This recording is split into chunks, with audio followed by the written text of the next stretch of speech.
اعوذ باللہ من الشیطان الرجیم، بسم اللہ الرحمن الرحیم۔ بچوں، آج 13 مئی 2020 ہے، تو آج ہم کلاس 7 کی سیوکس کا چیپٹر 4 پڑھ رہے ہیں، اور چیپٹر کا نام ہے growing up as boys and girls. تو کل اس چیپٹر کے ہم نے کچھ ٹاپک پڑھے ہیں، تو آج ہم ایک نیا ٹاپک شروع کر رہے ہیں۔ ٹاپک کا نام ہے ویلیوئنگ ہاؤس ورک۔ ہرمیت کی فیملی کے ممبر کنسیڈر ہی نہیں کرتے ہیں کہ ان کی مدر جسپریت بھی کام کرتی ہے، اور وہ گھر کے کام کو کنسیڈر ہی نہیں کرتے ہیں، نہیں گھر کے کام کو ضروری مانتے ہیں۔ اب یہ جو فیلنگ ہے ہرمیت کے فیملی کی فیلنگ کہ یہ لوگ ہاؤس کے کام کو اتنی امپورٹنس نہیں دیتے ہیں، یہ گھر گھر کی کہانی ہے۔ اگر ہم دنیا بھر کی بات کرتے ہیں تو بچوں کو پالنا، بزرگوں اور بوڑھوں کی دیکھ بھال کرنا، بیماروں کی دیکھ بھال کرنا یا گھر چلانا عورتوں کی ذمہ داری سمجھا جاتا ہے۔ جیسا کہ ہم نے بتایا کہ جو کام عورتیں گھر میں کرتی ہیں ان کو ریکاگنائز نہیں کیا جاتا ہے، بلکہ ایسا مانا جاتا ہے کہ عورت کو یہ کام کرنے ہی چاہیے، یا یہ نیچرلی انہی کے لیے ہوتے ہیں۔ اور یہاں پر اسی وجہ سے یہ چیز دکھائی گئی ہے کہ ان کو امپورٹنس نہیں دی جا رہی ہے، اور یہ جو سوسائٹی ہے ان کو ڈیویلیو کرتی ہے، اور پھر ان کو ڈیویلیو کیا جاتا ہے۔ اسی وجہ سے ان کو پھر پیسے کس بات کے دیے جائیں گے۔ تو ایسی ہی چیزیں ہیں جو سوسائٹی ہی اسٹیبلش کرتی ہے کہ لڑکیاں گھر کا کام کرتی ہیں تو ان کو ان کے گھر کے کام کو ویلیو نہیں دی جاتی ہے، بلکہ ایسا ایزیوم کیا جاتا ہے سوسائٹی میں کہ یہ کام تو ان کو نیچرلی ہی کرنا ہے۔ Lives of domestic workers. تو کہانی میں ہم نے دیکھا کہ ہرمیت کی ماں ہی صرف گھر کا کام نہیں کرتی ہے، بلکہ منگلا جو ان کی ڈومیسٹک ورکر ہے وہ بھی کام کرتی ہے۔ بہت سارے گھروں میں پرٹیکولرلی قصبوں اور شہروں میں لوگ جو ہیں ڈومیسٹک ورکرز کو کام پہ لگاتے ہیں، وہ بہت سارے کام کرتے ہیں، جیسا کہ صفائی کرتے ہیں، جھاڑو مارتے ہیں، کپڑے دھوتے ہیں، کھانا پکاتے ہیں، بچوں اور بوڑھوں کی دیکھ بھال کرتے ہیں۔ جو یہ ڈومیسٹک ورکرز ہوتے ہیں زیادہ تر وومن ہوتے ہیں۔ کبھی کبھی جوان لڑکے اور جوان لڑکیوں کو بھی کام پہ لگایا جاتا ہے، لیکن ان کے ویجز بہت کم ہوتے ہیں کیونکہ گھر کے کام کو اتنا ویلیو نہیں دیا جاتا ہے۔ تو یہ جو ڈومیسٹک ورکر ہے یہ صبح کے 5 بجے سے لے کر رات کے 12 بجے تک کام کرتے ہیں، لیکن ان کے اتنے ہارڈ ورک کے بعد بھی نہ تو عزت دی جاتی ہے اور نہ ہی ان کو اتنے پیسے دیے جاتے ہیں جتنی محنت سے یہ کام کرتے ہیں۔ اب ہم یہاں پر ایک اور سٹوری دیکھتے ہیں ملانی کے بارے میں، جو ایک ڈومیسٹک ورکر ہے جو دلی میں کام کرتی ہے۔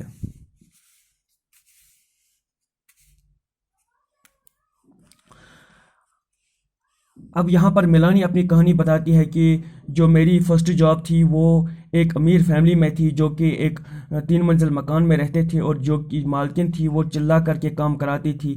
میرا کام کچن میں تھا، وہاں پر 2 اور لڑکیاں بھی تھیں، اور وہ صفائی کا کام کرتی تھی۔ ہمارا دن صبح 5 بجے شروع ہوتا تھا، اور بریک فاسٹ کے لیے ہمیں چائے کا 1 کپ اور 2 سوکھی روٹیاں ملتی تھی۔ ہمیں کبھی تیسری روٹی نہیں ملتی تھی۔ شام کے وقت جب میں کھانا پکاتی تھی تو جو باقی 2 لڑکیاں تھیں وہ مجھ سے ایکسٹرا روٹی مانگتی تھی، اور میں چوری چوری ان کو روٹی دیتی تھی اور اپنے لیے بھی ایک رکھتی تھی، کیونکہ کام کر کے یہ لوگ تھک جاتے تھے، اور پھر بعد میں سیکریٹلی ان روٹیوں کو کھا لیا کرتے تھے۔ یہ کہتی ہے کہ ہم گھر میں کبھی بھی چپل نہیں پہن سکتے تھے، اور اس کی وجہ سے ٹھنڈ میں ہمارے پیروں کو درد ہوتا تھا۔ اور یہ کہتی ہے کہ میں میم صاحب سے ڈر جاتی تھی کیونکہ وہ بہت شرارتی تھی اور ہیوملیٹ کر دیا کرتی تھی، جیسے کہ ہم نے پورے دن کام ہی نہیں کیا ہو۔ یہاں پر ایک سوال بھی اٹھاتی ہے کہ اتنا کام کرنے کے بعد بھی ان کو عزت نہیں ملتی تھی۔ اگر ہم گھر کے کام کی بات کرتے ہیں تو گھر کے کام میں بھی بہت سارے مشکل کام ہوتے ہیں، جس میں ہیوی فزیکل ورک کی ضرورت ہوتی ہے، جیسا کہ رورل اور اربن ایریاز میں عورتوں اور لڑکیوں کو پانی لانا پڑتا ہے۔ رورل ایریاز میں عورتوں اور لڑکیوں کو فائر ووڈ یعنی جلانے کے لیے لکڑی لانی پڑتی ہے۔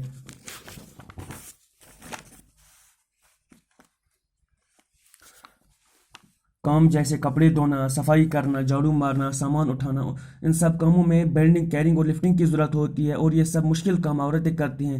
کچھ کام جیسے کھانا پکانے کے لیے عورتوں کو کئی گھنٹوں تک گرم سٹوز کے سامنے بیٹھنا پڑتا ہے۔ یہ کام بہت تھکانے والے ہوتے ہیں اور بہت ہی فزیکل ڈیمانڈ کرتے ہیں، کیونکہ کافی محنت لگتی ہے یہ سب کرنے میں۔ اور ہاؤس ورک جو کرتے ہیں جیسے کہ گھر کا کام جو کرتے ہیں یا کیئر گنگ والا کام کرتے ہیں، جس سے جیسے کہ بچوں کا دھیان رکھنا، بڑوں کا دھیان رکھنا، یہ سب کام بہت ٹائم کنزیومنگ ہوتے ہیں، لیکن ہم پھر بھی ان کو ریکاگنائز نہیں کرتے ہیں، ہم ان کو پھر بھی امپورٹنس نہیں دیتے ہیں۔ اور ابھی تک جو ہم نے پڑھا، اس کو انالائز کریں تو یہ جو عورت ہے وہ زیادہ کام کرتی ہے بنسبت مرد سے، اور اپنے لیے تو ان کے پاس وقت ہی نہیں ہوتا ہے،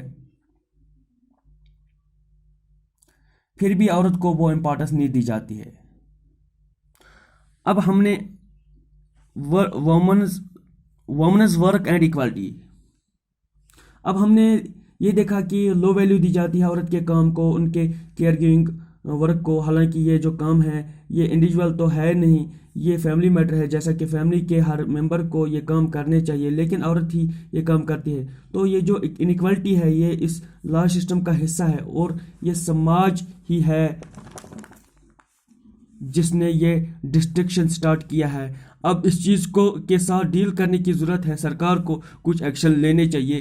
اگر ہم ایکوالٹی کی بات کرتے ہیں تو ایکوالٹی ایک امپورٹنٹ پرنسپل ہے ہمارے آئین کا۔ ہندوستان کا آئین کہتا ہے مرد ہونا یا عورت ہونا کوئی وجہ نہیں بننا چاہیے ان دونوں کے بیچ میں ڈسکرمنیشن کا، لیکن ریئلٹی میں ان دونوں میں ڈسکرمنیشن ہوتی ہے۔ تو حکومت کو کچھ پازیٹیو سٹیپس اٹھانے چاہیے ان چیزوں کے لیے، تاکہ جو لڑکیاں ہیں ان کو بھی برابر سٹیٹس مل سکے۔ اور جیسا کہ مثال کے طور پر یہاں یہ بتایا گیا ہے کہ جب لڑکیاں چائلڈ کیئر کرتی ہے، کیئر گیونگ کا کام کرتی ہیں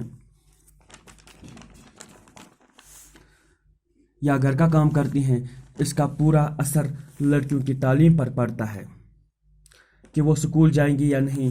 یہ بھی ڈٹرمائن کرتی ہیں کہ کیا عورتیں گھر کے باہر کا کام کر سکتی ہے یا نہیں، اور ان کے لیے کون سے جابز ہونے چاہیے۔ حکومت نے گاؤں میں آنگن واڑی سینٹرز اور چائلڈ کیئر سینٹرز کو اسٹیبلش کیا ہے۔ حکومت نے کچھ قانون پاس کیے ہیں کہ جتنے بھی آرگنائزیشنز ہیں جس میں 30 سے زیادہ عورتیں کام کرتی ہیں، ان کو کریچ فیسلٹی پرووائڈ کرنا ہے۔ کریچ فیسلٹی کا مطلب ہو گیا کہ ایک طریقے سے چائلڈ کیئر سینٹر کھولنا، اس میں جو ورکنگ وومن ہیں ان کے بچے کو وہاں پہ سنبھالا جائے گا۔ یہ جو پروویژن آف کریچ ہے یہ عورتوں کو گھر کے باہر نوکری کرنے میں مدد دیتا ہے، اور اس چیز کو بھی پاسبل کرتا ہے کہ زیادہ سے زیادہ لڑکیاں سکول کو اٹینڈ کریں گی۔